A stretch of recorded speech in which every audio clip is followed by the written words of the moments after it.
I'm joined by HT editors to discuss and debate the issue of the government ordinance today. The ordinance which sort of makes it a punishable and a cognizable and a non-bailable offense to attack doctors, nurses, and paramedical staff in these times of COVID-19. Of course, this ordinance comes immediately after nurses and after a number of instances of doctors, nurses, ASHA workers, paramedical staff being attacked by people who they were going to help or going to test them, or they were trying to take them away to a quarantine facility because they needed it, which was itself a very, very heartbreaking scene to see at a time when the nation is actually, the entire world is facing such a crisis. I'm joined by HT editors Venkatesh Babu from Bangalore, Chetan Chauhan from Delhi, and of course Sunita from Lucknow, Sunita Aaron from Lucknow, to discuss and debate this issue further and to understand. Let me start with you, Chetan. The ordinance should come as a relief, for the health workers and doctors who had been demanding such a law to protect them from the government after the number of attacks that happened over the last few weeks.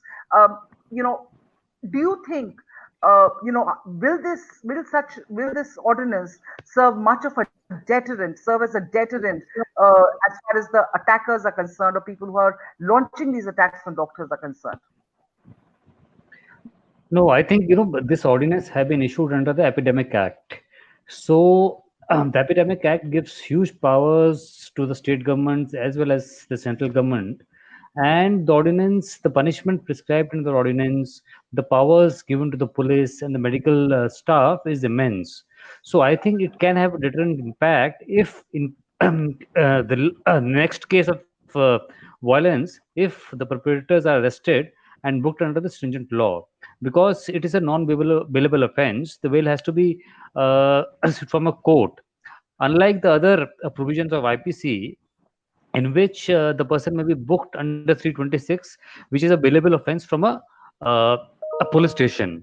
So I think the impact will be huge of this provision. But I want to clarify, because it is under the Epidemic Act, it will only cover cases related to COVID. Non-COVID attacks will not be covered under this ordinance. So it is only for protection of health workers, doctors, nurses, and to some extent other government officials also who was working for uh, COVID related activities across the country. If you see in the recent past, we have heard many cases. Like today, also there have been cases from Gwalior, Bhind, some other parts of attack on doctors and nurses, and we have heard cases from Bangalore to Tong to Moradabad. So there have been large number of cases which have been reported in media, and there have been many cases which were not reported, in which only there was a scuffle or a minor incident has happened. So I think this ordinance should go a long way in redressing the grievances of the medical staff to some extent. But let me just come to Sunita with a follow-up question on that. Thank you, Chetan.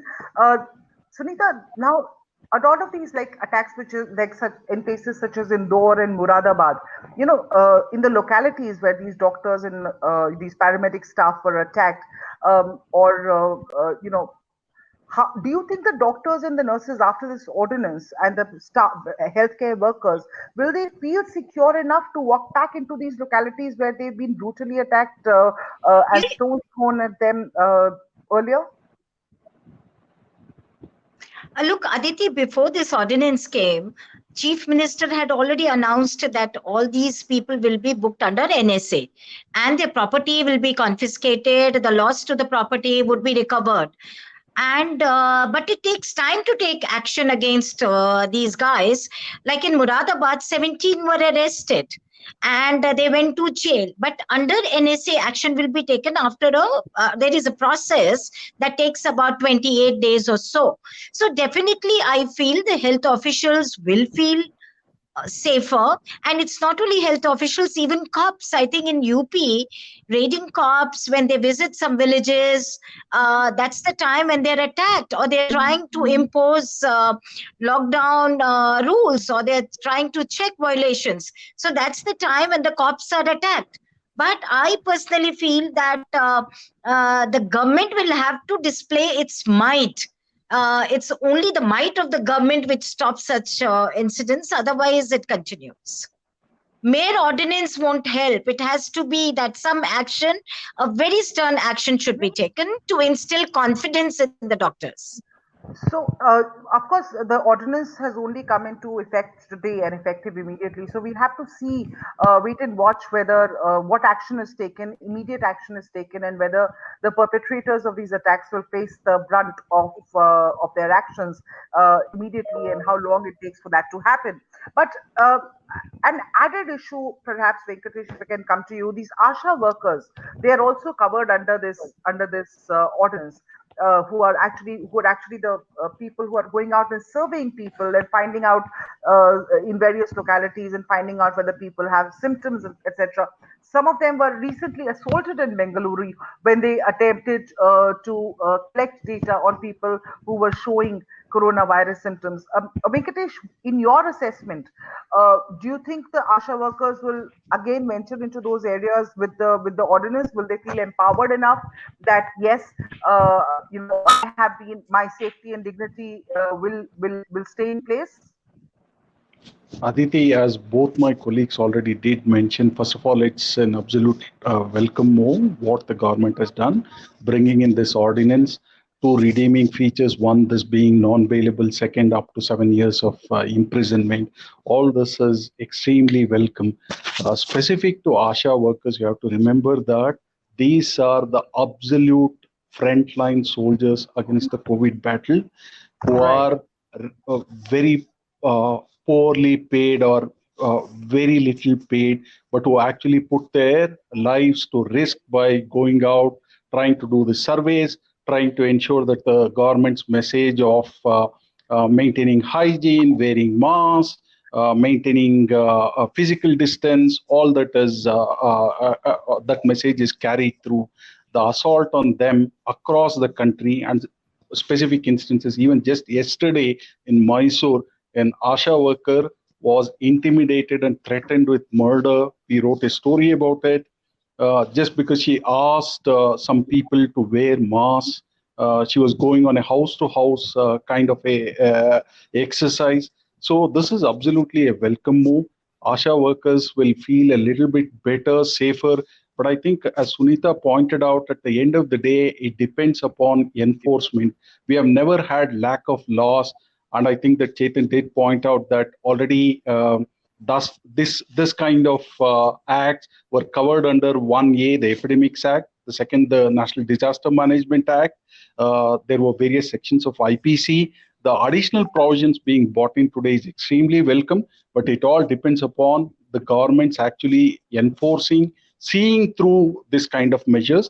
And beyond this 3rd of May, whether we will see that doctors, health workers are not attacked. This is a fairly routine complaint by health workers across the country. If a patient dies in a hospital for no reason, the hospital is vandalized, the doctor's beaten up, especially in government hospitals, which have very little minimal facilities. So it is an extremely Venkatesh, welcome move. Yeah, thank you for that. It's of course an extremely welcome move. But as what I'm hearing from all three of you is really that some of the it's actually the implementation and how it's actually enforced, this particular ordinance, that is going to really in over the next few days make us understand how much of a deterrent it's going to be in this continued assault and attack on the frontline COVID soldiers.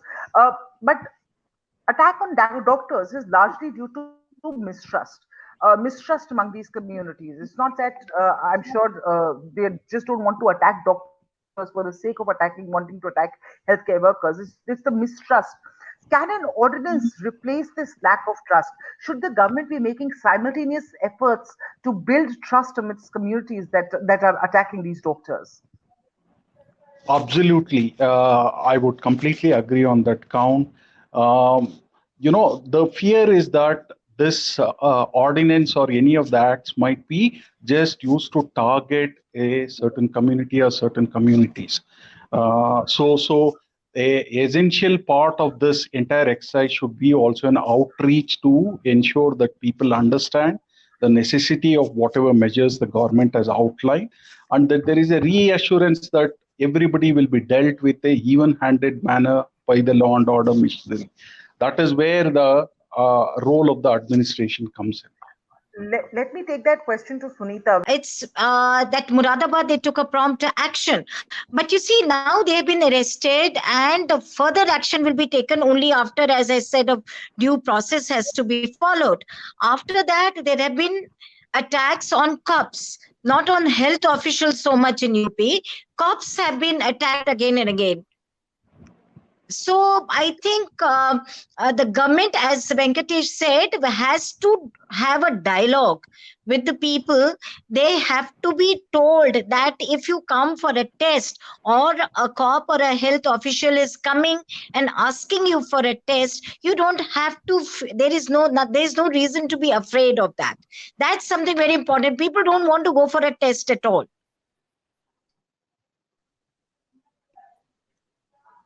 Yeah, I think in most of the places where these attacks have happened, there was a lot of mistrust among people because of the social media rumors.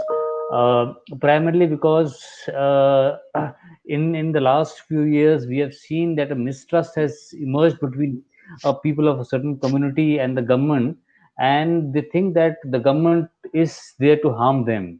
So until the governments and the political class try to bridge that mistrust in a way, we will not see an end to these sort of attacks even in future. May not be related to COVID, but in other instances also. So bridging the trust is one of the biggest aspect in these days, I think. So the governments, the political class has to work on that, and that will cover all aspects of with the public servants. Like in many cases, sanitation workers have been attacked who have just gone there to clean the place. They have been attacked in many places in Rajasthan, in Madhya Pradesh, in UP. We have heard such instances which has happened. So I think bridging the trust is an important thing. And the Prime Minister, in his recent blog, which came on Sunday, I think, he had spoken about this, that the coronavirus affects people irrespective of religion, caste, and creed. So he has tried to give this message, and I think all the state governments have to provide enough security at the hospitals, as the medical centers, and to the ASHA workers to ensure that they are able to do their duty. Aditi, I would Thank you like so to add, much, especially, Chetan. Yeah. especially the No, sorry. problem I'm will be. sorry. So the Sorry. problem will be more in some states, like we have our chief minister. Now the minorities, their trust on him is less. So here the Right. task becomes more difficult. So for Yogi to win the trust of the minorities becomes very important today. What I'm trying to really say here is about the trust factor, which you have all aptly said that the trust factor also needs to be built alongside this ordinance. But it's really not just about the attack against doctors and paramedical staff and health workers by some communities, but also about their own neighbors, because they're also they are being discriminated against. They are being assaulted. There was this case in Surat that comes to mind where a female doctor was assaulted by one of her neighbors because she was. They said that her neighbors felt that she was a COVID carrier, a spreader, because she was going to the hospital every day, working with COVID patients. Does this ordinance also deal with such situations and take into account such discrimination and assaults which are happening in your own neighborhood, really? Chetan, can you throw some light Yeah, there? yeah. I think, if in case a medical health worker is act outside the place of work also, the police can register a case under the Epidemic Act as per the ordinance. They can do it. But on the discrimination faced by the health workers, like there have been instances where the landlords have told health workers, doctors, or nurses to vacate their homes, or have not allowed them to enter the homes. It is a gray area whether it will cover those aspects also, because it only leads to attacks on health workers. So that sort of discrimination, I don't think that the Epidemic Act and this ordinance will cover to a large extent, because no sort of a violence is there. So, but I think the local police, the local administration have enough laws on their hand through which these sort of issues can be resolved. And I think the larger issue is that this sort of a discrimination is spreading because of a lot of social media rumors, wrong information being floated around. So Right. the government social media cells, the police social media cells need to run extensive campaigns, interact with people, RWAs, societies, villages, panchayats, to to tell what the real picture is and to nullify these rumors.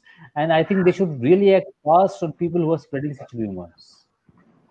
There we're getting as you know, we are live on Facebook, and we're getting some comments and some feedback from our viewers as we are talking. And one of them says that, there should also be, if it's all about protecting our health workers and our doctors, apart from protecting them against against attacks and assaults, we should also be providing them with protective gear, as far as, to protect their life and to protect their infections. And wherein the government has, of course, been updating us from time to time and has been trying to get all the protective gear in place. But clearly, could you tell us what's the status down south in your state, in Karnataka, for instance, Venkatesh? Not just in Karnataka, for instance, we wrote last week how a doctor in Andhra Pradesh was suspended because he complained that there wasn't enough PPEs being handed out to Yeah. doctors and medical staff at a hospital. There was very little backlash with regard to the suspension of this doctor who spoke to the media about lack of protective gear.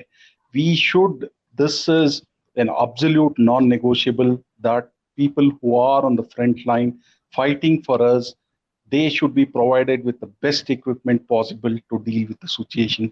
They need to be able to take care of themselves before they take care of patients. So Absolutely. this kind of instances are unacceptable, wherein they are not provided enough gear. And in Karnataka, for instance, early on, substandard PPEs were provided. And later on, when there Yes. was a huge backlash, then the government stepped in and tried to rectify the situation. So the government needs to act on this kind of issues fairly fast to address this kind of challenges. Sunita, you had a point of view there? Yeah, exactly.